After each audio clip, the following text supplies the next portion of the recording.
సిరిసిల్ల పట్టణంలోని ఏఐటీయూసీ కార్మిక భవనాల్లో అన్ని కార్మిక సంఘాల నాయకులు సమావేశం ఏర్పాటు చేశారు.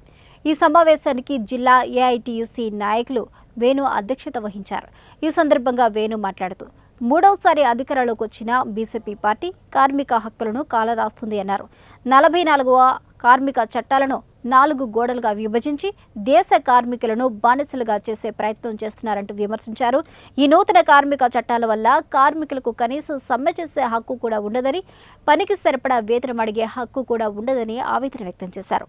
మే 20న జరిగే దేశవ్యాప్త సమ్మెలో కార్మికులందరూ పాల్గొని బీజేపీ నిర్ణయాన్ని వెనక్కి తీసుకునేలా చర్యలు చేపట్టాలని వారు కోరారు.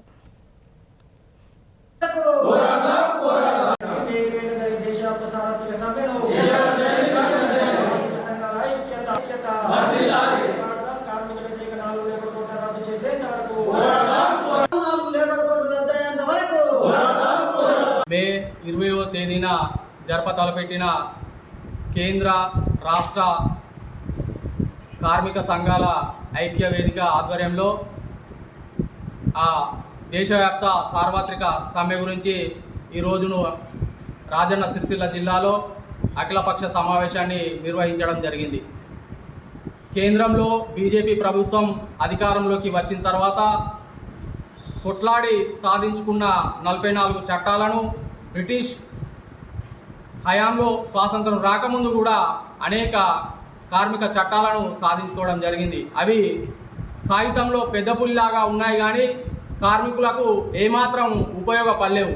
అట్లాంటి వాటిని కూడా కార్మికులకు ఉపయోగపడేలా చూడాల్సిన కార్మిక శాఖ కేంద్ర ప్రభుత్వం వాటిని ఇంప్లిమెంటేషన్ చేయకుండా వాటిని ఎఫ్డిఐలకు అనుకూలంగా, విదేశీ ప్రత్యక్ష పెట్టుబడులకు అనుకూలంగా ఈ దేశ కార్మిక రంగాన్ని కార్మికులను బానిసలను చేసే విధంగా 4 కోడ్లుగా విభజించింది.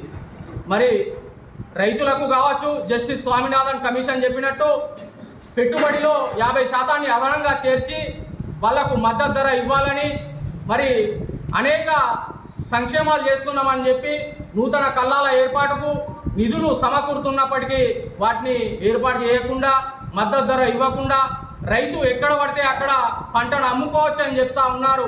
కానీ వాటికి మద్దతు ధర కానీ, రైతులకు కొనుగోలు చేసే వ్యాపారులు కానీ, ఎఫ్సిఐలు కానీ వాటిని ఏర్పాటు చేయకుండా కేంద్ర ప్రభుత్వం తాత్సారం చేస్తూ ఉంది.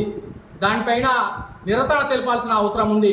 అలాగే అంగన్వాడీలు కావచ్చు, దాదాపు 50 సంవత్సరాలుగా వాళ్ళు సేవలు అందిస్తున్నప్పటికీ ఆరోగ్య భారతవాణిలో బాలలకు, బాలింతలకు అనేక సేవలు చేస్తూ ఉన్నారు కేంద్ర రాష్ట్ర